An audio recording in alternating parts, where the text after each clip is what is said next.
Assalamualaikum warahmatullahi wabarakatuh. Jadi di video kali ini kita akan membahas pendidikan Pancasila dan kewarganegaraan atau juga disebut dengan PPKN. Rangkuman ini disusun 1. Mesya Aulia Puspitasari, 2. Alifka Arza Citra Wardani.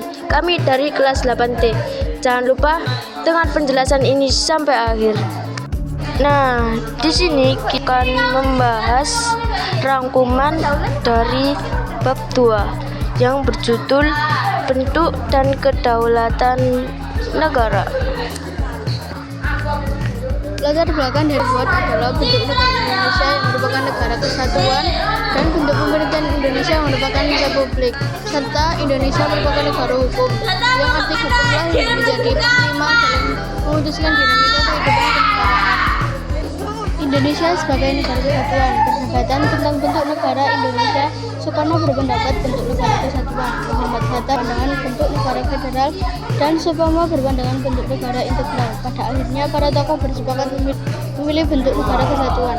Pada perjalanannya bentuk negara berubah menjadi syarikat atau federal, namun dinilai berpotensi terjadi disintegrasi bangsa, maka RIS dibubarkan pada 15 Agustus 1950. Indonesia kembali menjadi negara kesatuan hingga saat ini.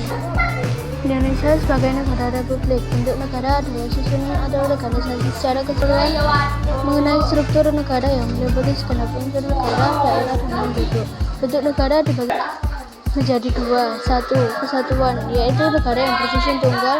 2. Federasi, yaitu negara yang bersusun jamak. Sedangkan bentuk pemerintah adalah susunan yang menerangkan struktur organisasi dan fungsi pemerintahannya saja dengan tidak menyinggung struktur daerah maupun penduduk. Bentuk pemerintahan dibagi menjadi 2, yaitu 1. Monarki, yaitu suksesi pemerintahan diwariskan secara turun-temurun. 2. Republik, yaitu suksesi pemerintahan dilakukan melalui mekanisme pemilu. Indonesia sebagai negara hukum. Menurut Alfred de Sey, sebagaimana dikutip oleh Jimli Asitsiki, ciri negara hukum ada 3, yaitu sebagai berikut. 1. Supremasi of law atau supremasi hukum, yaitu semua permasalahan yang terjadi dalam kehidupan bernegara diselesaikan dengan hukum. 2. Equality before the law atau persamaan dalam hukum, yaitu setiap warga negara sama kedudukannya di dalam hukum. Tidak ada perbedaan penerapan hukum antara pejabat dan rakyat. 3. Due process of law atau asas legalitas hukum, yaitu semua kebijakan dan tindakan pemerintah harus berdasarkan pada peraturan perundang-undangan yang sah dan tertulis. Selanjutnya, T. Indonesia sebagai negara yang berkedaulatan rakyat. 1. Majelis Permusyawaratan Rakyat atau MPR. 2. Dewan Perwakilan Rakyat atau DPR. Perwakilan Rakyat Daerah Provinsi atau DPR Provinsi.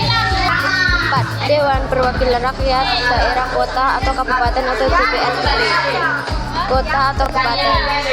5. Badan Permusyawaratan Desa.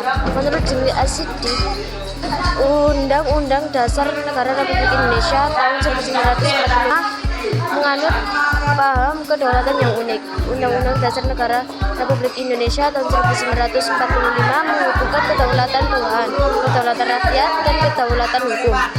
Artinya, kedaulatan rakyat bukan bermakna kedaulatan rakyat yang sebebas-bebasnya sebagaimana di Eropa, melainkan kedaulatan pada perundang-undang. Selanjutnya, kesimpulan. Bentuk negara Indonesia berubah dari kesatuan dekat atau federal, namun usia RIS tidak sampai 1 tahun sejak diberlakukannya pemerintahan federal pada tahun 27 Desember 1949. Gejolak politik terjadi di berbagai daerah. Sempat terjadi beberapa pemberontakan dan gerakan bersenjata. Ada yang ditanyakan? Terima kasih.